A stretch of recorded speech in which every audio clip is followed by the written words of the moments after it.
కందేపల్లి గ్రామస్తులకు, స్థానిక సంఘస్థులకు, బళ్ళారి ఆయా సంఘాల నుండి చేరి వచ్చిన ప్రియులకు ప్రభువైన యేసుక్రీస్తు నామములో శుభములు, ప్రేమ వందనములు తెలియజేస్తున్నానండి. ప్రభు మహాకృపను బట్టి నిన్నటి దినాన YMEF వాళ్ళ సౌజన్యంలో బేతేలు బ్రదరన్ అసెంబ్లీ సహకారంతో ఒక్క దినపు కూడిక ముగిసింది.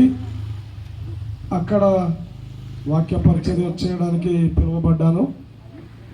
అలాగే ప్రియులు కోరినప్పుడు ఈరోజు కూడా సెలవు దినమని వారు తెలియజేసినప్పుడు మాకైతే సెలవు దినం లేదు, కానీ సెలవు పెట్టుకొని వచ్చాం.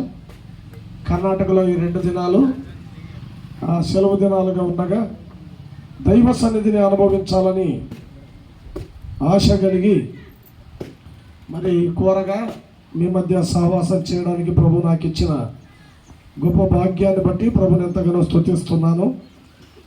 అలాగే నాతో పాటు సహవాసం చేయడానికి సహోదరుడు ప్రకాష్ ఒంగోలు ప్రాంతం నుండి వచ్చారు.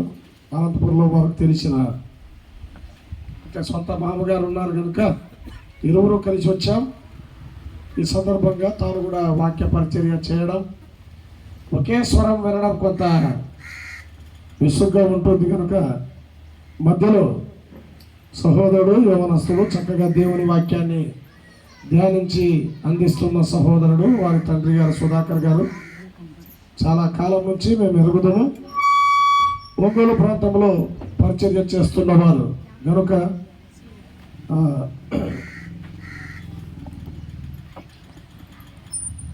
వారితో మాకున్న పరిచయం సహవాసాన్ని బట్టి వారు కూడా దేవుని వాక్యాన్ని అందించడానికి మన మధ్య ఉండడం మనకు సంతోషం. ఈ ఉదయకాలం మొదటి వర్తమానంగా లూకా సువార్త కొత్త నిబంధనలో లూకా సువార్త 16వ అధ్యాయం కొన్ని మాటలు ప్రారంభం నుండి చదువుకుందామండి. లూకా సువార్త 16వ అధ్యాయం.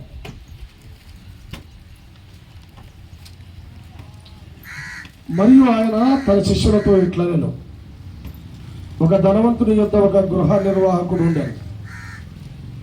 వాడు అతని ఆస్తిని పాడు చేయుచున్నాడని అతని యొద్ద వాని మీద నేరము మోపబడగా అతడు వాని పిలిపించి, నిన్ను గూర్చి నేను వినుచున్న ఈ మాట ఏమిటి? నీ గృహ నిర్వాహకత్వపు లెక్క అప్పగించు. నీవు ఇక మీదట గృహ నిర్వాహకుడవై ఉండవల్ల కాదని వారితో చెప్పాను.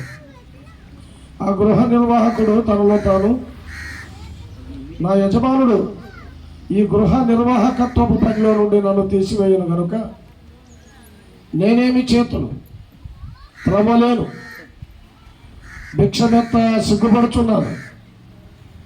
నన్ను ఈ గృహ నిర్వాహకత్వపు పని నుండి తొలగించినప్పుడు వారు నన్ను తమ ఇళ్లలోనికి చేర్చుకున్నట్లు ఏమి చేయవలెనో నాకు తెలియను అనుకుని తన యజమానుని రుణస్థుల్లో ఒక్కొక్కని పిలిపించి, నువ్వు నా యజమానునికి ఎంత అచ్చి ఉన్నావని మొదటి వాడిని అడిగాను. వాడు 100 మణుగుల నూనె అని చెప్పగా, నీవు నీ చీటి తీసుకొని త్వరగా కూర్చోండి, 50 మణుగులని రాసుకోమని వాడితో చెప్పాను. తర్వాత వాడు, నువ్వు ఎంత అచ్చి ఉన్నావు మరి ఒకరిని అడగగా వాడు 100 తూముల గోధుమలని చెప్పినప్పుడు వారితో, నీవు నీ చీటి తీసుకొని 80 తూములని రాసుకోమని చెప్పాడు. అన్యాయస్తుడైన ఆ గృహ నిర్వాహకుడు యుక్తిగా నడుచుకొనేనని వాని యజమానుడు వాడిని మెచ్చుకున్నాడు. వెలుగు సంబంధుల కంటే ఈ లోక సంబంధులు తమ తరమును బట్టి చూడగా యుక్తిపరులై ఉన్నారు. అన్యాయపు సిరి వలన మీకు స్నేహితులను సంపాదించుకోండి. ఎందుకనగా సిరి మిమ్మల్ని వదిలిపోవునప్పుడు వారు నిత్యమైన నివాసముల్లో మిమ్మల్ని చేర్చుకుందరని మీతో చెప్పుచున్నాను. మిక్కిలి కొంచెములో నమ్మకముగా ఉండేవాడు ఎక్కువలోనూ నమ్మకముగా ఉండదు. మిక్కిలి కొంచెములో అన్యాయముగా ఉండేవాడు ఎక్కువలోనూ అన్యాయముగా ఉండదు. కాబట్టి మీరు అన్యాయపు సిరి విషయంలో నమ్మకముగా ఉండని ఎడల సత్యమైన ధనమును ఎవరు మీ వశము చేయును. మీరు పరుల సొమ్ము విషయంలో నమ్మకముగా ఉండని ఎడల మీ సొంతమైనది మీకు ఎవడిచ్చును. ఏ సేవకుడును ఇద్దరు యజమానులను సేవింపలేడు. వాడు ఒకరిని ద్వేషించి ఒకరిని ప్రేమించును, లేక ఒకరిని అనుసరించి ఒకరిని తృణీకరించును. మీరు దేవునిని సిరిని సేవింపలేరని చెప్పాను. చిన్న ప్రార్థన చేసుకొని మనము దైవ వాక్యం విందామండి. మహిమగల దేవ, గరుడమైన రక్షకుడ, స్తోత్రములు. కందేపల్లి గ్రామములో మమ్మల్ని తీసుకొని వచ్చారు. కొంత వాతావరణాన్ని నిన్నటి దినానే వర్షము ద్వారా తడిపారు. అందును బట్టి స్తోత్రములు. ఈ దినం వాక్యము ద్వారా మా హృదయాలను తడపండి, మేలు కలిగించండి. చేరి వచ్చిన ప్రతి ఒక్కరిని దీవించి ఆశీర్వదించమని ఎంతో ఖర్చుపడి ప్రయాసపడి మా ప్రియులు చేసిన ఈ పరిచర్య ఫలభరితంగా చేయమని, చాలా దూర ప్రాంతం అయినా చేరి వచ్చి మీ మాటలు వినడానికి ఎదుట కూర్చొని ఉండగా వారి సమయాన్ని మేము దొంగిలించకుండా, అపవాది కూడా దొంగిలించకుండా కృపతో నింపమని యేసుక్రీస్తు ప్రభు అతి శ్రేష్టమైన ఘనమైన నామములో ప్రార్థన చేసి వేడుచున్నాము తండ్రి, ఆమేన్. ప్రియమైన వారలారా, దేవుని వాక్యము అనేది దేవుని హృదయం నుండి మన హృదయానికి ఇవ్వబడిన ప్రత్యక్షత. బైబిల్ దేవుని వాక్యం అని చెప్పడానికి రుజువులు మనకు అవసరం లేదు, మనమే రుజువులు. మారిన మన జీవితాలే దానికి రుజువులు. సూర్యుడు ప్రకాశిస్తున్నాడని ఈ మిట్ట మధ్యాహ్నం క్రొవ్వొత్తి వెలిగించి చూపించడం బుద్ధిహీనత. సూర్యుని వైపు చూస్తే తెలిసిపోతుంది కదా సూర్యుడు ప్రకాశిస్తున్నాడు. అలాగే బైబిల్ దేవుని వాక్యమని మనం ఎరిగి దేవుని వాక్యానికి సరి అయిన రెస్పెక్ట్, గౌరవాన్ని మనం ఇవ్వాలి. పిల్లరా, ఒకవేళ సూర్యుని వైపు చూచి కూడా సూర్యుడు ప్రకాశించడం లేదు అని ఎవరైనా చెబితే వాడు అంధుడు, గుడ్డివాడు. కాబట్టి దేవుని వాక్యం, బైబిల్ గ్రంథంలో ఉన్న ప్రతి లేఖనం దైవావేశముతో వ్రాయబడిన లేఖనాలు. ఆషామాషిగా వినకూడదు కదా. విత్తువాడు బయలు వెళ్ళాడు విత్తడానికి. కొన్ని విత్తనాలు ఎక్కడ పడ్డాయి? త్రోవ ప్రక్కన పడ్డాయి. కొన్ని విత్తనాలు ఎక్కడ పడ్డాయి? ముళ్ళ కంచెలో పడ్డాయి. కొన్ని విత్తనాలు రాతి నీళ్ళలో పడ్డాయి. మరికొన్ని మంచి నీళ్ళలో పడ్డాయి. ఫలితం ఎక్కువ ఉంటుందా తక్కువ ఉంటుందా? తక్కువే ఉంటుంది. ఎందుకు? కొన్ని ఎక్కడ పడ్డాయి? త్రోవ ప్రక్కన కాకులు ఎత్తుకుపోయాయి. ఈ రోజుల్లో కూడా కాకులు ఎత్తుకుపోతాయి. నిన్న ఏం దేవుని వాక్యం విన్నారంటే ఏం చెప్పలేరు అంటే అర్థం ఏంటి? కాకులు ఎత్తుకుపోయాయి అంతే. పక్షులు ఎత్తుకొని పోతాయి. వినిందే కదా అంటే అయిపోయింది. కాకి ఎత్తుకుపోయింది. విన్నాం కదా, చెప్పిందే చెప్పాడు అన్నారు అనుకోండి, అయిపోయింది. మనకు తెలిసిందే అన్నారు అనుకోండి, అయిపోయింది. ఇవే కాకులు. రెండు కాకులు మాట్లాడుకుంటాయి కదా కావు కావుమని మీటింగ్ అయిన తర్వాత. అందులో విశేషం ఏముంది అంటే అయిపోయింది కదా. కాకులు ఎత్తుకొని పోయినట్టే. కాకులు ఎత్తుకొని పోతాయి. రెండవది చెప్పారు కదా, రాతి నీళ్ళలో పడ్డాయి. పైనేమో మన్నుంది, లోపలేమో సున్నపు పొరలు ఉన్నాయి, రాతి పొరలు. ఆసియా ఖండంలో యెరూషలేము ప్రాంతాల్లో పైనేమో మన్ను ఉంటుంది, కిందేమో సున్నపు రాతి పొరలు ఉంటాయి. ఒకవేళ అది ఫలించిన లోపలికి వేరు వెళ్ళదు. పొరలున్నాయి, పొరలాటంకం. చాలాసార్లు నాకు తెలుసు, అంతా అనే పొర, అతిశయం అనే పొర, వీళ్ళు చెప్పేది నేనేం వినేదనే ఒక గర్వం అనే పొర. ఇలాంటి పొరలు ఉంటాయి. ఇలాంటి పొరలు పెట్టుకుంటే దేవుని వాక్యం మీకు అందదు, వేరు తన్నదు, వేరు తన్నదు. మూడవది ఏంటి? ముళ్ళ పొదలు. కదా. ఇదేమో నాటింది, వేరు లోపలికి పోవడానికి అవకాశం ఉంది కానీ పైకి ఎదగడానికి అవకాశం లేదు. ఎందుకు? పొదలు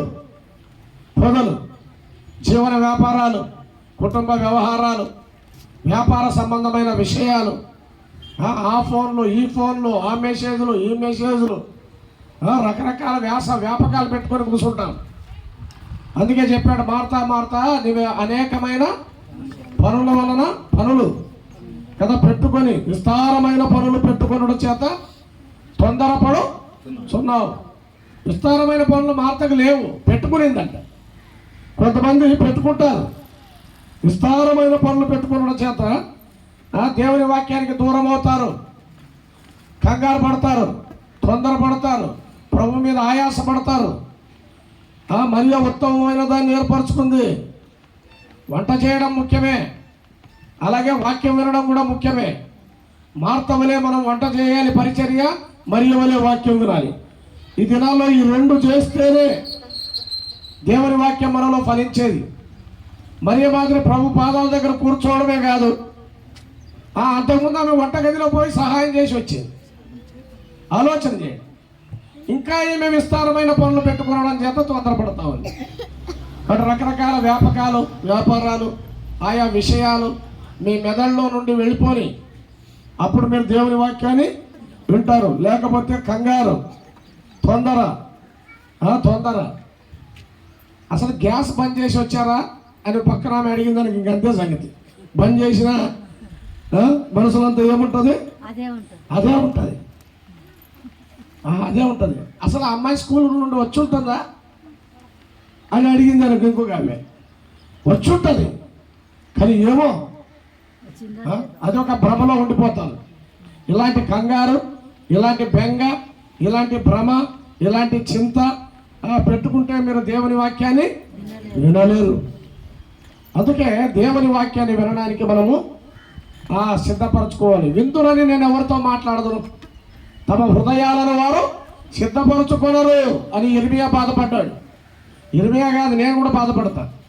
తమ హృదయాలను సిద్ధపరచుకుంటే కదా వాక్యం చెప్పి. విందులని నేను ఎవరితో మాట్లాడదును, వారు తమ హృదయాలను సిద్ధపరచుకోనరు. హృదయాన్ని సిద్ధపరచుకుంటే, నేలను సిద్ధపరిస్తే దేవుని వాక్య బీజం నిలుస్తుంది. లేకపోతే ఈ ఉదయకాలం పిల్లరా దేవుని వాక్యాన్ని వినడానికి మన హృదయాన్ని, మన చెవులను సిద్ధపరచుకుందాం. అందుకే యేసుక్రీస్తు ప్రభు సందేశం అయిన తర్వాత చెవులు గలవాడు వినులుగా కాదు, చెవులు గలవాడు వినులుగాక అంటే చెవులు అందరికీ ఉన్నాయి. అయితే వినే చెవులు గలవాడు వినుగాక అని దాని అర్థమైంది కదా. ఒక పల్లెటూరుకి వెళ్ళాడంట నాలాంటి ఒక వ్యక్తి సువార్త ప్రకటించడానికి. సరే ఎట్లా చెప్పాలని అర్థం కాక పెద్ద ఆయన అన్నాడు. ఏం సార్ అన్నాడు. దేవుడు చెవులు ఎందుకు ఇచ్చాడండి? బాగా తీవ్రంగా ఆలోచించాడు. చుట్టా పెట్టుకోవడానికి అన్నాడు. దేనికంట దేవుడు చెవులు ఇచ్చింది? చుట్టా పెట్టుకోవడానికి. అయ్యయ్యో చాలా మోసంలో పడిపోయాను అనుకొని, సరే నువ్వు చుట్ట తాగుతావు, నువ్వు చుట్ట పెట్టుకుంటావు, నేను చుట్ట గిట్ట తాగను కాబట్టి దేవుడు నాకెందుకు చెవులు ఇచ్చాడని అడిగాడు. ఇంకా తీవ్రంగా ఆలోచించి పాపం వీడు చూసి చెప్పాడు, అద్దాలు పెట్టుకోవడానికి సార్ అన్నాడు. అద్దాలు కట్టేద్దాలు ఏం చెప్పాలో అర్థం కాలేదు. చూడండి దేవుడు చెవులు ఎందుకు ఇచ్చాడు? చుట్టా పెట్టుకోవడానికి, అద్దాలు పెట్టుకోవడానికి కాదు. ఈ సౌలభ్యం ఏదో ఉంది కాబట్టి పెట్టుకుంటున్నాం కానీ అసలు దేవుడు చెవులు ఇచ్చింది ఎందుకు? చెవులను కలగజేసిన వాని వార్త వినడానికి ఇచ్చాడు. ప్రధానమైన దాన్ని మర్చిపోయి ఏవేవో పెట్టుకుంటున్నాం. చెవులో పెట్టుకుంటున్నాం, తలలో పెట్టుకుంటున్నాం, హృదయంలో చెత్తంతా పోసుకుంటున్నాం. అసలు ఉండాల్సింది ఉండలేకపోతాం. అందుకనే ఈ ఉదయకాలం దేవుని వాక్యం పైన మీరు శ్రద్ధ కలిగి ఉండాలని ప్రేమతో మనవి చేస్తున్నాం. ప్రేమైన వాళ్ళరా, లూకాసు వార్త 16వ అధ్యాయం చాలా శ్రేష్టమైన అధ్యాయం. యేసుక్రీస్తు ప్రభు పరలోకాన్ని గురించి ఎంత విస్తృతంగా చెప్పాడో లోక సంపదలను గురించి, ఆస్తిపాస్తులను గురించి, డబ్బును గురించి, ఆర్థిక సంబంధమైన విషయాలను గురించి అంతే విస్తృతంగా చెప్పాడు. పరలోకాన్ని గురించి ఎంత విస్తృతంగా ప్రభు మాట్లాడాడో ఆ డబ్బును గురించి కూడా అంతే విస్తృతంగా మాట్లాడాడు. ఈ అధ్యాయంలో ఇద్దరు వ్యక్తులు ఉన్నారు. ఒకడు దేవుడిచ్చిన సంపదలను దుర్వినియోగం చేశాడు రెండో భాగంలో, ఒకడు దేవుడిచ్చిన వాటిని సద్వినియోగం చేసుకున్నాడు మొదటి భాగంలో.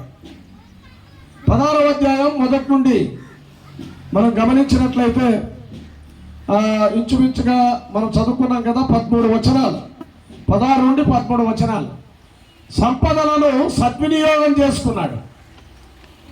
తర్వాత మిగిలిన భాగంలో సంపదలను దుర్వినియోగం చేసుకున్నాడు. ఇంకా చెప్పాలంటే దేవుడు ఇచ్చిన వాటిని ఒకడు దుర్వినియోగం చేసుకున్నాడు లేదా సద్వినియోగం చేసుకున్నాడు, ఇంకొకడు దుర్వినియోగం చేసుకున్నాడు. ఇంతే 16వ అధ్యాయం శీర్షిక ఇది.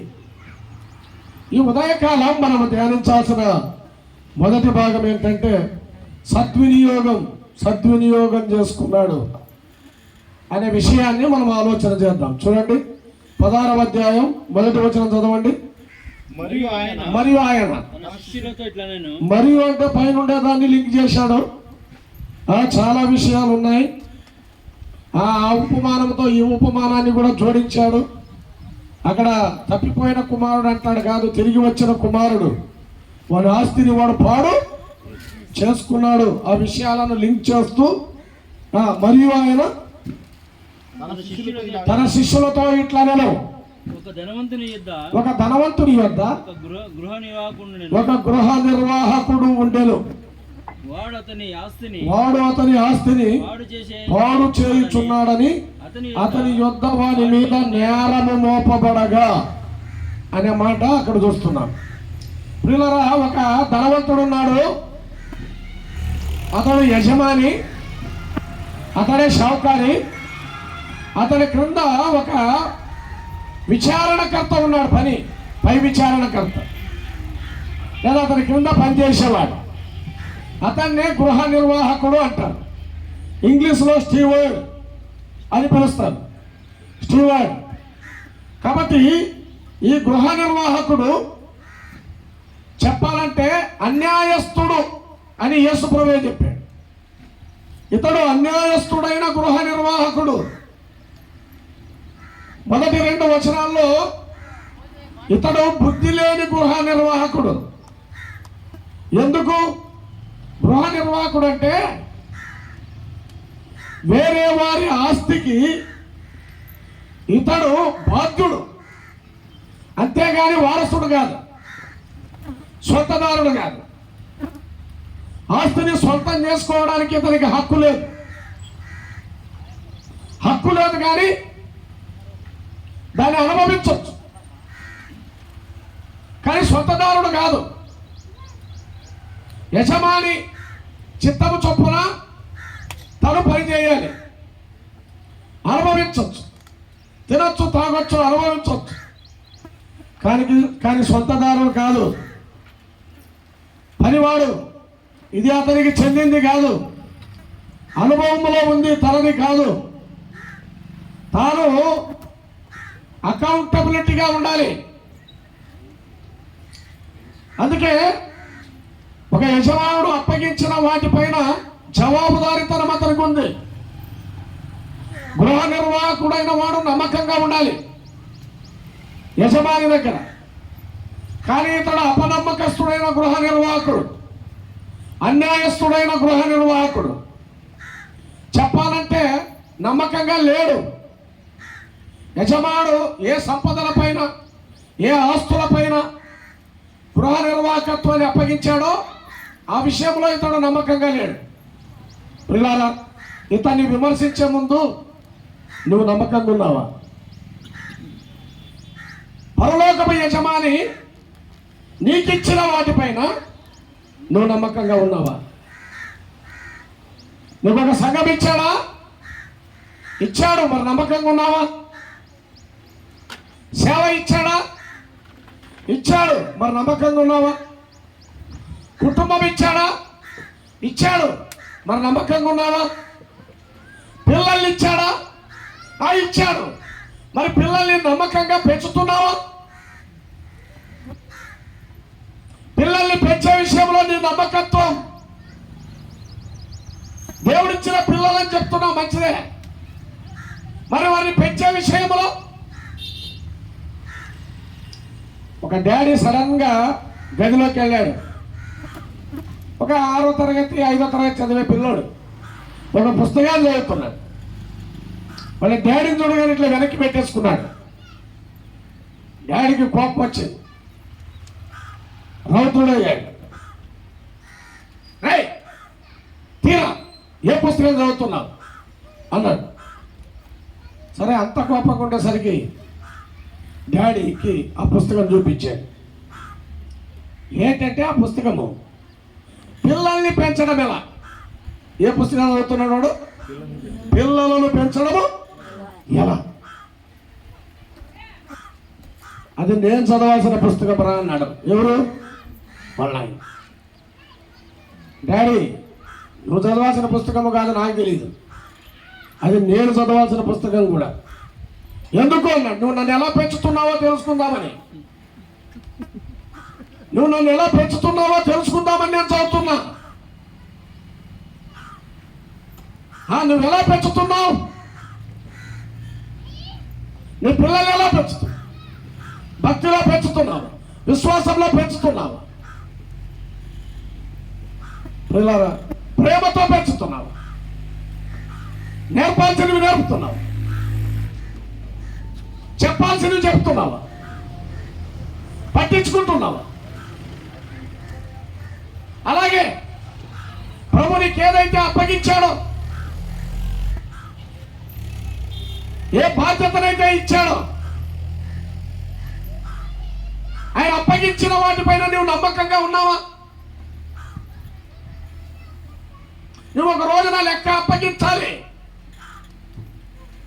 ఇక్కడ యజమానుడు అదే ఆ గృహ నిర్వాహకుడికి అప్పగించాడు. అతను నమ్మకమైన వారిగా ఎంచాడు. సరే, అతని అపనమ్మకం బయటపడింది. అతను బుద్ధి లేని గృహ నిర్వాహకుడిగా కనబడుతున్నాడు ప్రారంభంలో. అతని చెవికి వినబడింది. నీ గృహ నిర్వాహకత్వపు లెక్క నేను చూడాలి. చూడండి ఆ మాట చూద్దాం. 2వ వచనం చదవండి. అతడు వారిని పిలిపించి, నిన్ను గూర్చి నేను వినుచున్న ఈ మాట ఏమిటి? నీ గృహ నువ్వు ఆస్తిని పాడు చేస్తున్నావని నీ మీద నేరం మోపబడింది. ఎవరో నేరం మోపారో, నువ్వు ఆస్తిని పాడు చేస్తున్నావు. కానీ నిన్ను గూర్చి నేను వినుచున్న మాట ఏంటి? నీ గృహ నిర్వాహకత్వపు లెక్క అప్పగించుము. ఇక మీదట నీవు గృహ నిర్వాహకుడవై ఉండ వీలు పడదు, వల్ల పడదు. ప్రియులారా, చాలా మంది తల్లిదండ్రులు బాధ్యతగా లేకపోతే పిల్లల దగ్గర మీ బాధ్యత పోతుంది. సంఘంలో మీరు బాధ్యులుగా లేకపోతే ఒక రోజు నా రెస్పాన్సిబిలిటీ మీరు కోల్పోతారు. విశ్వాసుల మధ్య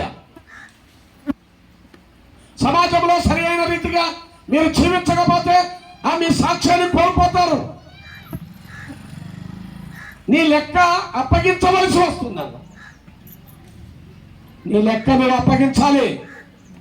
లెక్క అనగానే తిక్కపట్టింది ఎవరికి? ఈ మనిషికి ఎందుకు? ఇతడు ఏం చేశాడు? అన్యాయం చేశాడు. యజమాని ఆస్తిని ఇష్టానుసారంగా వాడాడు. ఇష్టానుసారంగా వాడాడు. ఒక రకంగా పాడు చేశాడు. బుద్ధి లేకుండా, తెలివి లేకుండా ఆ పని చేశాడు. ఆ మొదటి 2 వచనాల్లో ఆ విషయాలు ఉన్నాయి. ఇక మీదట గృహ నిర్వాహకుడై ఉండవల్ల కాదని వారితో చెప్పాను. ప్రియులారా, ఆ తర్వాత చూడండి 3 నుండి 4 వరకు 3-4 వచనాల్లో ఆయన తనలో తాను మాట్లాడుకుంటున్నాడు. ఏమని మాట్లాడాడు చూడండి. ఆ గృహ నివాకుడు ఆ గృహ నిర్వాహకుడు, ఆ గృహ నిర్వాహకుడే, ఆ గృహ నిర్వాహకుడు, ఆ గృహ నిర్వాహకుడు అంటే అర్థం ఏంటి? ఆ అన్యాయస్తుడు, ఆ అపనమ్మకస్తుడు, ఆ యజమాని ఏవైతే అప్పగించాడో ఆ విషయంలో ఉండని వాడు ఆ గృహ నిర్వాహకుడు. ఆ తనలో తాను నా యజమానుడు నా యజమానుడు గృహ నివాక ఈ గృహ నిర్వాహకత్వపు పనిలో నుండి నన్ను తీసివేయి. తీసేస్తాడు, లేకపోతే ప్రమోషన్ ఇస్తాడా? అలాంటి పని చేస్తే తీసేస్తారా, ప్రమోషన్ ఇస్తారా? కొంతమంది పాడు పనులు చేస్తూ ఉంటారు, దేవుడు హెచ్చరించాలని కోరుకుంటారు. కొంతమంది కాని పనులు చేస్తుంటారు, ఆయన వృద్ధిలోనికి తేవాలనుకుంటారు. కొంతమందికి ఆయన అసహ్యమైన కార్యాలు చేస్తుంటారు, ఆయన ఆశీర్వాదం కింద ఉండాలనుకుంటారు. ఏంటిది? విపరీతం కాదా? పిచ్చితనం కాదా? బుద్ధిహీనత కాదా? పిల్లరా, ఆ గృహ నిర్వాహకుడు తనలో తాను తీసివేయును నా యజమానుడు ఈ గృహ నిర్వాహకత్వము పనిలో నుండి తీసివేయును నన్ను తీసివేయును. గ్యారెంటీ నా ఉద్యోగం పోతుంది, నా ఉద్యోగం పోతుంది. నాకు ముందుండే ఆప్షన్స్ ఉన్నాయే, అవి నాకు సరిపోయేవి కావు. ఎందుకు? నేను త్రవ్వలేను, భిక్షమెత్తలేను. ఆ పని నా వల్ల కాదు. మంచి పని అప్పగించినప్పుడు నువ్వు మంచి పనిలో నువ్వు నిలకడగా లేకుండా, నమ్మకంగా లేకుండా, అపనమ్మకాన్ని ప్రదర్శిస్తే నువ్వు త్వరగా పని చేస్తావా? భిక్షమెత్తే పని చేస్తావా? చాలా మంది పెద్దలు, సేవకులు, సువార్థికులు వారి పనిలో వారు నమ్మకంగా ఉండనందున భిక్షమెత్తుతున్నారు. వారు భిక్షమెత్తుతున్నారు, ఏవేవో చెప్పి, ఏవేవో రాసి భిక్షమెత్తాల్సి వస్తుంది.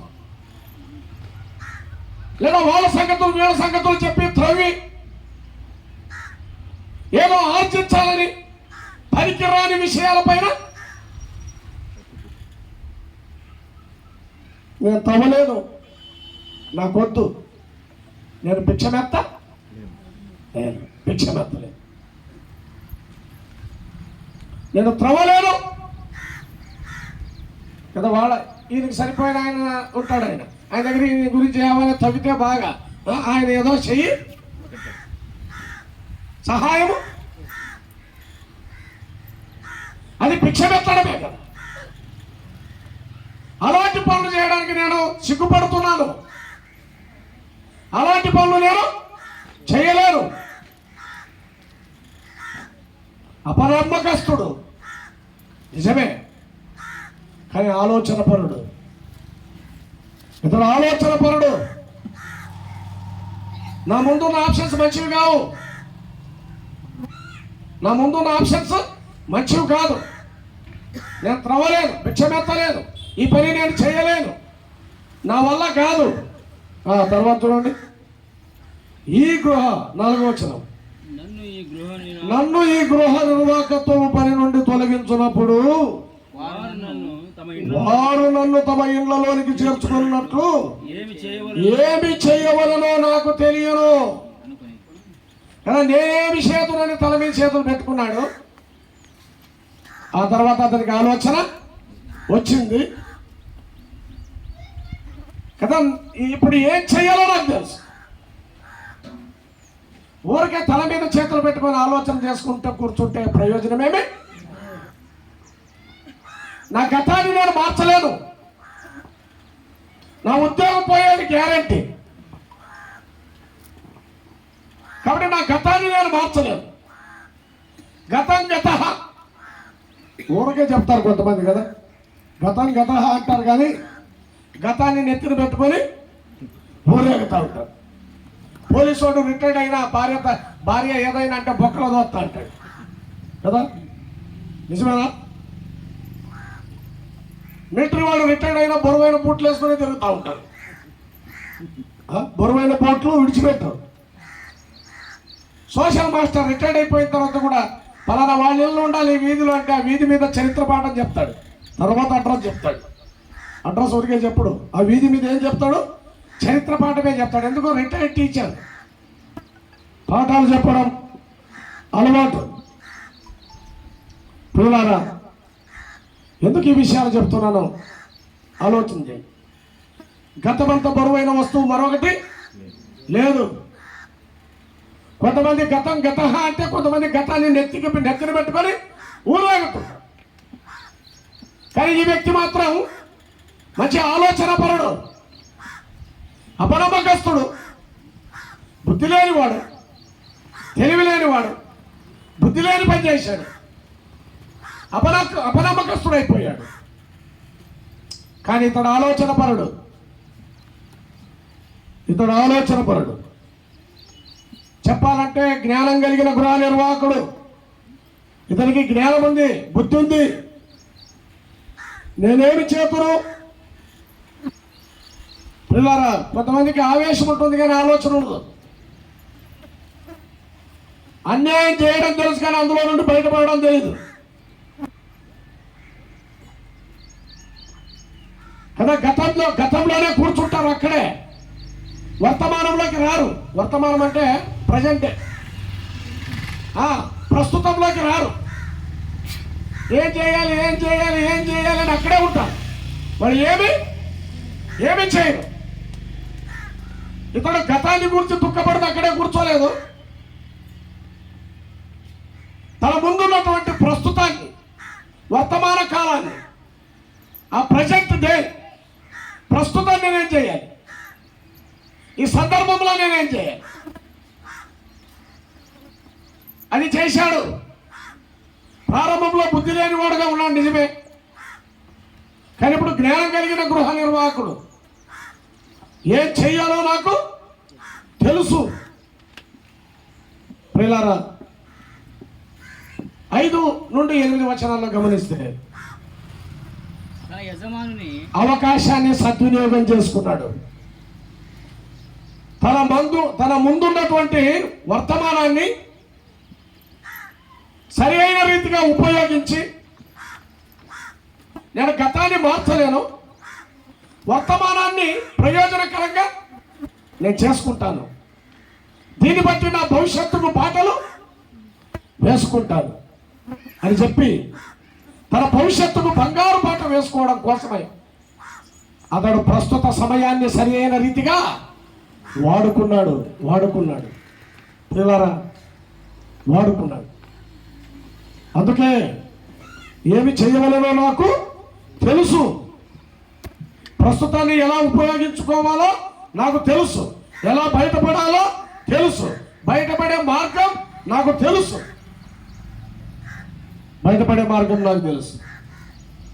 కొంతమందికి లోపలికి వెళ్ళడానికి మార్గం బాగా తెలుసు, కానీ బయటికి రావడానికి తెలియదు. అందుకే వచ్చారు యుద్ధంలో. లోపలికి వెళ్ళడం తెలుసు కానీ బయటికి రావడం తెలియదు. ఈయన జ్ఞానం కలిగిన గృహ నిర్వాహకుడు. బయటికి రావడం ఈయనకు తెలుసు. నాకు తెలియదు అనుకున్నాడు. చూడండి, ఆ అవకాశాన్ని తాను సద్వినియోగం చేసుకున్నాడు. ముందున్న అవకాశం సద్వినియోగం చేసుకున్నాడు. ఏంటి ఆయన సద్వినియోగం చేసుకున్న విషయం? 5వ వచనం చూడండి. తన యజమానుని రుణస్థులలో ఒక్కొక్కని పిలిపించాడంట. అది యజమానికి నేను చెడ్డవాడైపోయాను, మంచిదే. కనీసము ఇప్పుడు ఎవరికి నేను మంచివాడు కావాలా? ఎవరికి మంచివాడు కావాలి చెప్పండి? తన చేతులారా ఇచ్చాడే రుణాలు,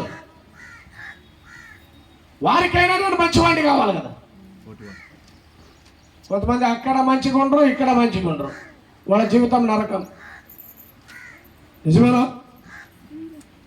అక్కడ ఉండరు, ఇక్కడ ఉండరు. పుట్టినింట్లో బాగుండరు, మెట్టినింట్లో కూడా బాగుండరు. ఎక్కడ ఉంటారు మరి? కొడాలి అక్కడ బాగుంటారా? అక్కడ అసలు బాగుంటారు. ఇంకెక్కడ ఉంటారు? ఆలోచించండి. ఎవరో ఒకరు మంచిగా చేసుకోవాలి కదా, మంచిగా ఉండాలి కదా ఈ లోకంలో జీవించాలంటే. అందుకే రుణస్తులు ఉన్నారు, యజమానికి రుణస్తులు ఉన్నారు, బాకీదారులు. ఆ బాకీదారులను ఒక్కొక్కరిని పిలిపించాడు. చూడండి ఏం చేశాడో చూడండి. నీవు నీవు నా యజమానునికి ఎంత అప్పు ఉన్నావు అని అడిగాడు. అచ్చి అంటే మీకు అర్థం కాదు కదా, అర్థమవుతుందా? అప్పు, ఎంత రుణము, ఎంత అచ్చి ఉన్నావు, ఎంత రుణం ఉన్నావు, ఎంత అప్పు ఉన్నావు, ఎంత బాకీ ఉన్నావు అని అడిగాడు. మొదటి వాడిని అడిగాడు. వాడు చాలా మంది ఉన్నారు కానీ అందరి విషయాలు చెప్పలేదు, కానీ 2 విషయాలు చెప్పాడు. అందరి గురించి చెప్పలేము కదా, ఆ 2 విషయాలు ఉదాహరణగా చెప్పాడు ఆయన. వాడు 100 మణుగుల నూనె. 100 మణుగుల నూనె. ఆ రోజుల్లో డబ్బులు లేవు, వ్యాపారం అంతా ఎట్లుండేది, వస్తు మార్పిడి రూపంలో ఆ రోజుల్లో వ్యాపారం ఉండేది. ఎంత రుణం చెప్పండి? 100 మణుగుల నూనె. చీటినే అన్నాడు, చూశాడు 100 మణుగుల నూనె, 50 రాసుకో అన్నాడు. ఎంత? 50 రాసుకో. 100 మణుగుల నూనె ఇవ్వాల్సినట్టు ఇప్పుడు 50 ఇస్తే సరిపోతుంది. సంతకం పెట్టాడు. ఎవరు సంతకం పెట్టాడు? ఇప్పుడు ఎంత మాఫీ అయింది? 50 పోయింది. రుణమాఫీ అంటారే, వాళ్ళకే ఓట్లు పడేది. ఓట్లు ఎక్కువ పడేది ఎవరికి చెప్పండి? రుణమాఫీ చేసే వాళ్ళకే. రైతుల రుణమాఫీ, బ్యాంకు ఖాతాల రుణమాఫీ, రుణాలు ఎవరైతే మాఫీ చేస్తారో వాళ్ళకే ఓట్లు. ఇప్పుడు ఈయనకే ఓట్లు. ఏం చేశాడు చెప్పండి? 100 మణుగుల నూనె ఇవ్వాలి, 50 రాసుకో అన్నాడు. అయిపోయింది పండగ. ఎవరికి? ఆ వ్యక్తికి. యజమాని సంగతి పక్కన పెట్టు, ఈయన మర్చిపోతాడా? మర్చిపోడు. ఫలాభిషేకం చేస్తారు ఆ రోజు, రుణమాఫీ చేసినప్పుడు ఫలాభిషేకం చేస్తారు, పుష్పాభిషేకం చేస్తారు, ఒక ఊరేగింపు చేస్తారు, ఏమేమో చేస్తారు. ఇక్కడ పరిస్థితి కూడా అదే. 50 మణుగులు రాసుకోవాలి.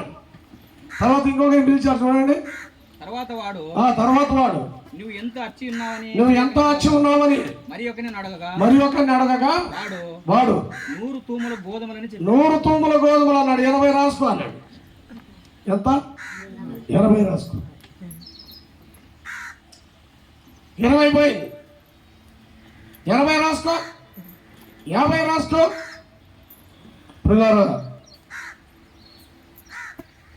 నీవు నేను యజమాని అయితే మనం మెచ్చుకుంటామా? క్రొత్త నిబంధనలో చాలా కష్టమైన వ్యాఖ్యానం చేయాల్సిన భాగం ఏదైనా ఉందంటే ఇదే.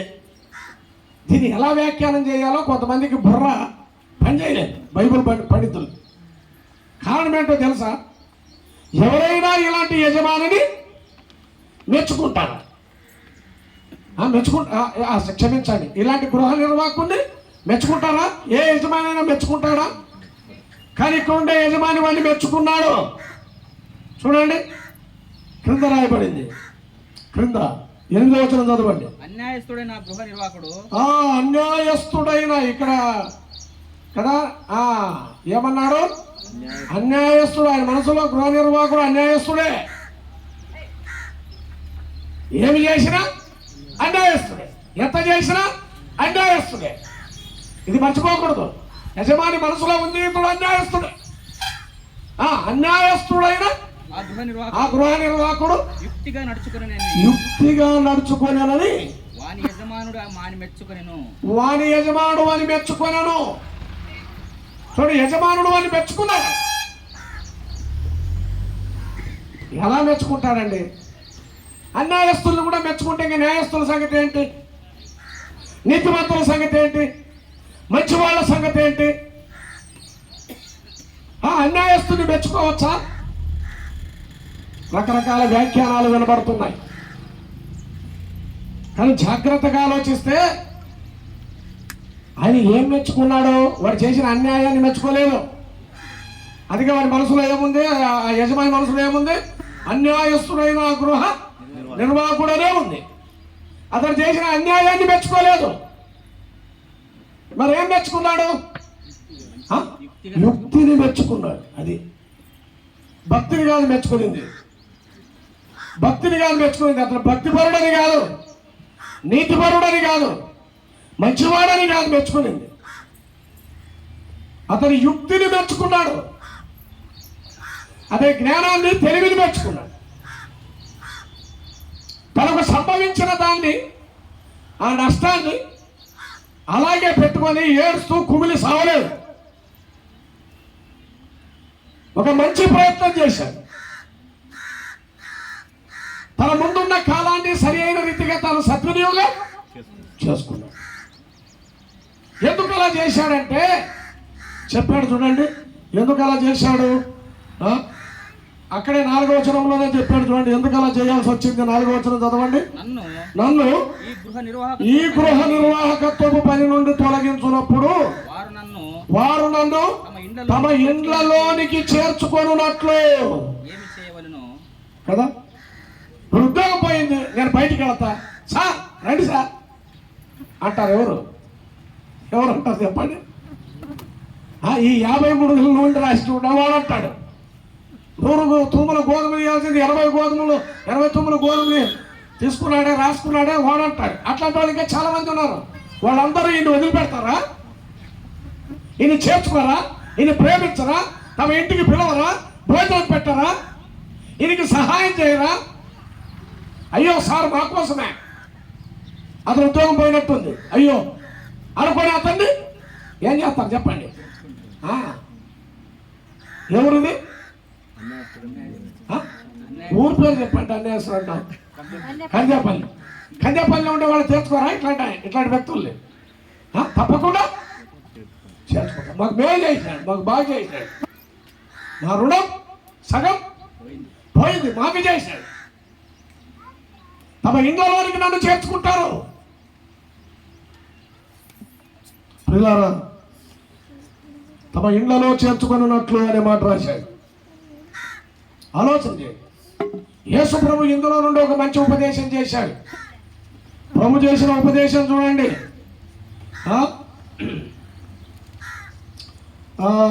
9వ వచనము లేదా 8వ వచనం చదవండి.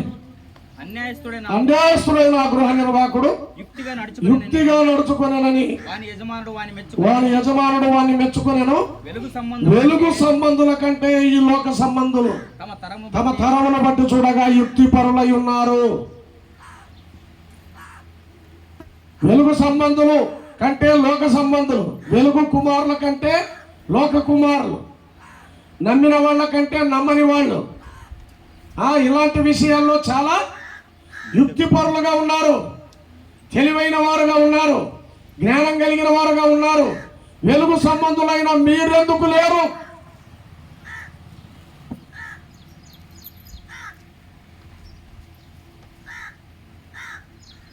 అన్యాయపు సిరి కదా. ఇప్పుడుండే సిరిని, ఈ సిరికి ఏమని పేరు పెట్టాడు యేసు ప్రభు? అన్యాయపు సిరిది. ఇది న్యాయమైంది కాదు. ఇంకా చెప్పాడు అస్థిరమైన ధనము. తిమోతికి రాసిన పత్రికలో ఏమన్నాడు? అస్థిరమైన ధనము ఇది ఒక చోట ఉండదు. ఈ ధనము ఒక చోట ఉండదు. ఇది అస్థిరం, ఇది అన్యాయం.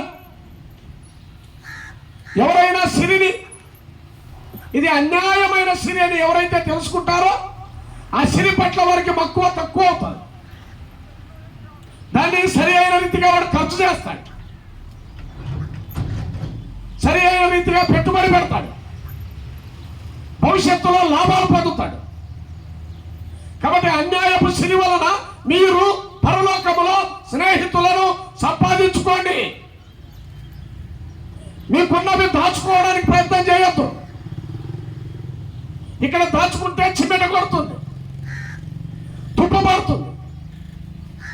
దొంగ ఉంటాడు, దోచుకుంటాడు.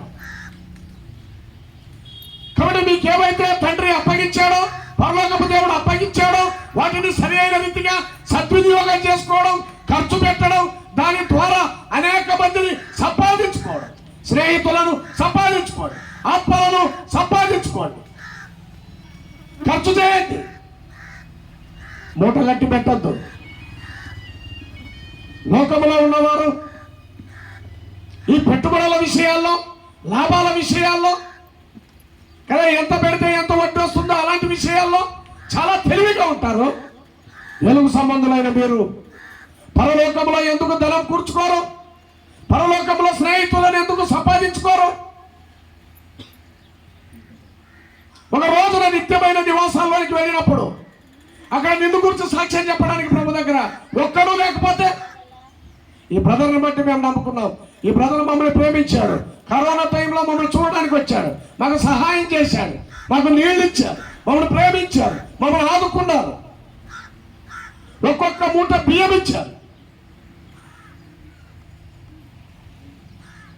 ఈ అన్యాయపు శని వలన మీరు ఏం చేయాలి? స్నేహితులను సంపాదించుకోవాలి. దేవుడు మీకు ఇచ్చిన వాటిని పెట్టుబడిగా పెట్టండి, పరలోకంలో లాభాలు పొందండి. ఎప్పుడో సచ్చిన తర్వాత నీకు 1,00,000 రూపాయలు వస్తుందని ఇప్పుడు కడతావు అంటే నీ సాగులో నీవే కోరుకుంటావు. ఎల్ఐసి అని రకరకాల బాండ్లు, నిజమేనా? మరి పరలోకంలో నిత్య నివాసంలో అక్కడ నీకేముంది? ఒకవేళ నిత్య నివాసానికి వచ్చినప్పుడు నిన్ను ఆహ్వానించడానికి అక్కడ కూడా కొంతమంది స్నేహితులు పరిగెత్తి రావాలి కదా.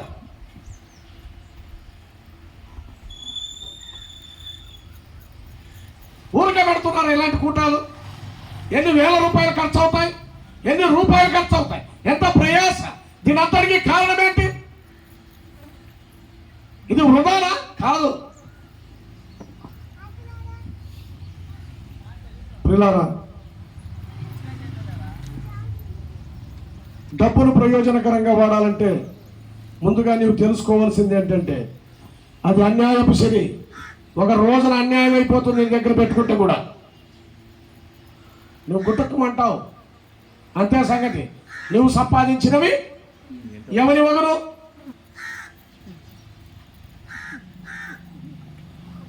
కాబట్టి దేవుడు శని ఇద్దరిని ఒకేసారి నువ్వు సేవించలేవు. దేవుణ్ణి సేవిస్తే శనిని ఏం చేయాలి? పెట్టుబడిగా పెట్టాలి. ఇద్దరు యజమానులకు దాసుడుగా ఉండలేడు. చెప్పాడు, కింద విషయాలన్నీ ఉన్నాయి. పిల్లరా, ఆలోచన చేయండి. లూకాసు వార్త 12:42 చదవండి, నేను ముగించేస్తాను. ఎంత 11:15 అయిందే? 11 రైట్, ముగించేస్తాను. చెప్పండి. 11 కొరింథీయులకు రాసిన, క్షమించండి, లూకాసు వార్త 12:42 చదవండి.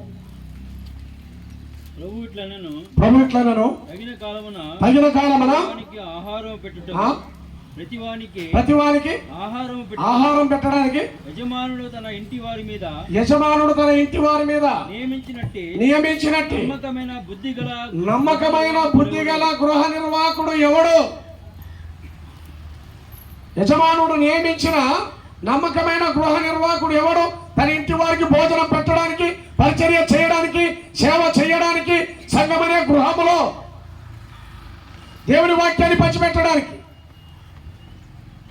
పరిచర్య చేయడానికి, వృద్ధులకు కానీ, పిల్లలకు కానీ, సహోదరులకు కానీ నువ్వు పరిచర్య చేయడానికే నియమించబడ్డావు. అలాంటి నమ్మకమైన గృహ నిర్వాహకుడు ఏడి? వాడు నడుముకు తువ్వాలు కట్టుకోవాలి కదా, బల దగ్గర పరిచర్య చేయాలి కదా, పొలంలో దున్నాలి కదా, విత్తాలి కదా, కొయ్యాలి కదా, ఇవన్నీ చూడాలి కదా. అలాంటి నమ్మకమైన బుద్ధి గల గృహ నిర్వాహకుడు ఎవరు? ప్రశ్న. పిల్లరా, నమ్మకమైన గృహ నిర్వాహకులుగా మనం ఉన్నామా? ఆయన మనకేం అప్పగించాడు? ఆ సొమ్ము అప్పగించాడు, కొన్ని సంపదలు ఇచ్చాడు. మన ఆ సంపదల విషయంలో, ఆ సొమ్ము విషయంలో, ఆ ఆస్తుల విషయంలో దశమభాగం ఇస్తారు కదా. 1,000 రూపాయలు వస్తే ఎంత ఇస్తాం చెప్పండి? 1000 రూపాయలు వస్తే ఎంత ఇస్తాం? దశమభాగం 100 రూపాయలు ఇస్తాం.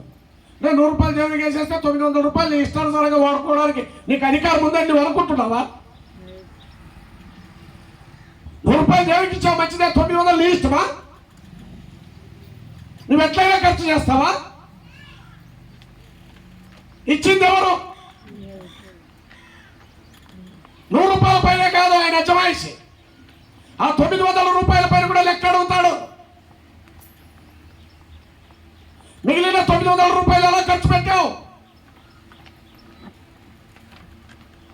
సొమ్ము విషయంలో ఆయన అడగడా? అందుకే 2 కాసులు వేసిన బీద విధురాల్ని ఆయన మెచ్చుకున్నాడు. చాలా మంది ఎక్కువ డబ్బు ఇచ్చారు, కానీ మిగిలిన దాంట్లో వారు నమ్మకంగా లేరు. ఒక ఆమె డ్రెస్ 5,000 రూపాయల డ్రెస్ కొని దేవునికి ఎంత వేసింది? 500 రూపాయలు వేసింది. ఎంత వేసింది? 500 రూపాయలు. సరే, కొనాలి, తప్పేం లేదు.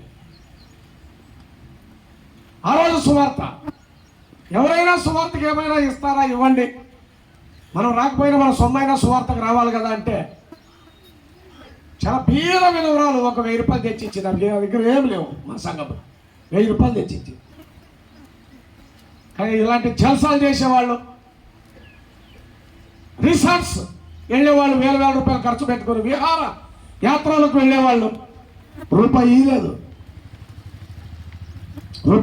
వాళ్ళు ఇవ్వనందుకు కాదు బాధ, వాళ్ళ సొమ్మును ఎలాగో తేరగా ఖర్చు పెడుతున్నారు. పిల్లల తేరగా ఖర్చు పెడుతున్నారు. ఆలోచన చేయండి. నేను దశభాగం వేసేసాను, ఇంక మిగిలింది నా ఇష్టం, నేనేమైనా చేసుకుంటా కాదు. దానిపైన కూడా దేవుడు లెక్క అప్పగిస్తాడు, లెక్క అడుగుతాడు ఆయన. సొమ్ము విషయంలో గృహ నిర్వాహకులుగా ఉండాలి, మంచి గృహ నిర్వాహకులుగా ఉండాలి, సరి అయిన రీతిగా ఖర్చు పెట్టాలి, అవసరమైన దానికే. మేము ఆ రోజుల్లో థమ్సప్ కోకా-కోలా తాగుతుంటే ప్రభుదాస్ అయ్య గారు నాకు సోడా అనేవాడు. సోడా ఎందుకు? రూపాయికి వస్తుంది సోడా, అదే తాగేదే. మీరు 10 రూపాయలు పెట్టి థమ్సప్ తాగుతారు, ఆ 9 రూపాయల్లో దేవుని సేవకులకి ఇవ్వచ్చు కదా, సేవకు పని చేయొచ్చు కదా అని గట్టిగా కొట్లాడేవాడు. మేమే సూపర్ లగ్జరీ బస్సులో బలవంతంగా ఎక్కిస్తుంటాం, లేకపోతే ఆయన ఎక్కేది ఎర్రబస్. అనవసరంగా ఖర్చులు పీనాసి కాదు ఆయన. 1000 రూపాయలు, 100 రూపాయలు, లక్షల రూపాయలు తన ఇల్లు కూడా దేవుని సేవకు సువార్తకి ఇచ్చి వేసిన దైవజనుడు ఆయన. పీనాసి కాదు. రూపాయి సోడదాతున్నాడంటే పీనాసినా? దేవుడిచ్చిన సొమ్ము విషయంలో అతను లెక్క చెప్పాలి.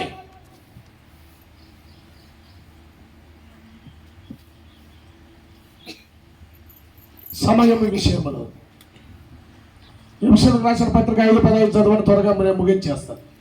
5:15 చదవండి, త్వరగా చదవండి.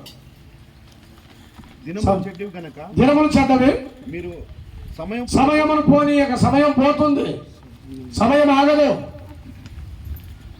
కానీ పోయే సమయాన్ని నువ్వు సద్వినియోగం చేసుకోవాలి. ఒక టైం అడిగారంట పాత రోజుల్లో, ఎంత అని చెప్పని సెకండ్ మారిపోతుంది అని అంట. గలిబిలి పడి చెప్పలేదాడు, ఏమైంది ఎంతో చెప్పి సెకండ్ మారిపోతాడు. కరెక్ట్ టైం ఎవడని చెప్తాడా? రైల్వే టైము, రేడియో టైము అని చెప్పేవాళ్ళు ఆ రోజుల్లో. పిల్లరా, సెకండ్ మారిపోతుంది. నీకోసం ఆగదు కాలం. దేవుడిచ్చిన కాలాన్ని నువ్వు ఎలా సద్వినియోగం చేసుకుంటున్నావు? కాలం విషయంలో లెక్క అడుగుతాడు. బ్రదర్, నేను ఉదయమే లేచి అన్నాడు ఒక ఆయన.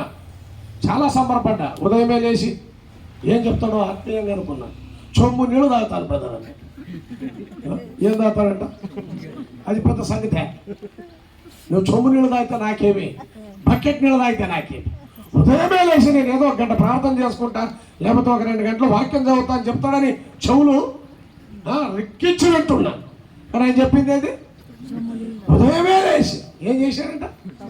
లేచాం, మంచిది. ఏం చేశాం? చొమ్ము నీళ్ళు తాగినాయంట.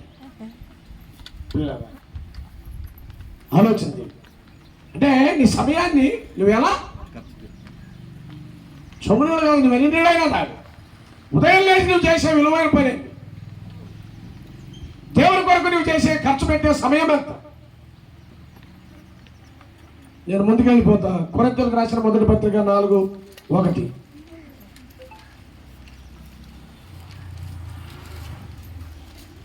ఇలాగున క్రీస్తు సేవకులమని దేవుని మర్మముల విషయములో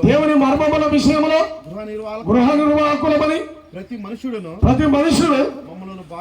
మమ్మల్ని భావింపవలెను. మరియు గృహ నిర్వాహకులలో ప్రతివాడును నమ్మకమైన వాడై ఉండుట అవశ్యము. పేతురు రాసిన మొదటి పత్రిక 4:10 చదవండి.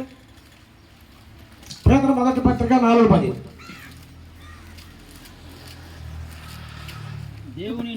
దేవుని నానా విధమైన కృపా విషయమై మంచి గృహ నిర్వాహకులై ఉండి ఒక్కొక్కడు కృపావరము పొందిన కొలది ఒకరికొకడు ఉపచారము చేయండి. మీ వరాలను, మీ తలాంతులను, దేవుడిచ్చిన కృపావరాలు అవి నీవి కాదు. వాటి విషయంలో నీవు లెక్క అప్పగించాలి. బాగా పాడతాడు ప్రధాన సిగ్గు. ఎందుకు సిగ్గు? బాగా పాడతాడంట కానీ పాడలేడు. ఇంటికొచ్చి ఎందుకు సిగ్గు? దేవుడిచ్చిన కృపావరాన్ని నువ్వేం చేస్తున్నావు? ఆయన చెప్పగలడు కానీ చెప్పడు. ఏం లాభం? చెప్పండి. చెప్పగలడు, చెప్పడు. పాడగలడు, పాడడు. నడిపించగలడు, ముందుకే రాడు. కృపావరాలు దేవుడు ఎందుకు ఇచ్చాడు? ప్రియులారా, దేవుడు నిన్ను ఆట ఆడడానికి పిలిచాడు కానీ పాయింట్లు వేసుకోవడానికి కాదు. కొంతమంది ఆడుతూ ఉంటే కొంతమంది పాయింట్లు వేస్తూ ఉంటారు కూర్చొని. ఈయన బాగా చెప్పాడు, ఆయన బాగా చెప్పాడు, ఆయన బాగా పాడాడు, ఈయన బాగా పాడాడు, ఈయన ఎట్టుంది, ఆయన ఎట్టున్నాడు, పాయింట్లు వేసుకో కూర్చున్న పని మనం. పాయింట్లు వేయడానికి మనల్ని పిలవలేదు. ఆటలు ఆడడానికి పిలిచాడు, ఆట ఆడడానికి పిలిచాడు. కాబట్టి కృపవరాలను మనం ఉపయోగించాలి. పాడే వరమా పాడాలి, చెప్పే వరమా చెప్పాలి, ప్రార్థించే వరమా ప్రార్థించాలి, ఇచ్చే వరమా ఇవ్వాలి. దేవుడు నీకు ఏ కృపవరాలు ఇచ్చాడో, పరిచర్య అయితే పరిచర్యలోను, పంచిపెట్టుట అయితే పంచిపెట్టుటలోను పని కలిగి ఉందాం. తలాంతుల విషయములో, కృపవరాల విషయములో మనము మంచి గృహ నిర్వాహకులుగా ఉండాలి. తెస్సలోనిక మొదటి పత్రిక 2:4.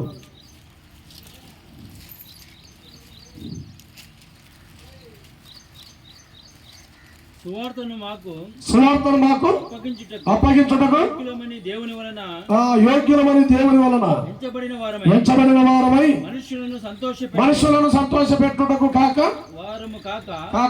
మన హృదయములను పరీక్షించు దేవుని అంటే దేవుని సంతోషపెట్టే వారంగా ఉందాం. ఆయన మాకు అప్పగించిన సువార్త. ఏం అప్పగించాడంట దేవుడు మనకు? ఇంకా క్షమించండి, 1 తిమోతి పత్రిక 3:8 మహిమగల సువార్త అన్నాడు. సువార్త మహిమగల సువార్త నీకు అప్పగించాడు. నువ్వేం చేస్తున్నావు? పంచిపెడుతున్నావు, అందిస్తున్నావు, లేదా మనుషులను సంతోషపెట్టడానికి ఏవో కథలు చెప్తున్నావు. ఎవాంజలిజమా నువ్వు చేసేది? ఎంటర్టైన్మెంటా?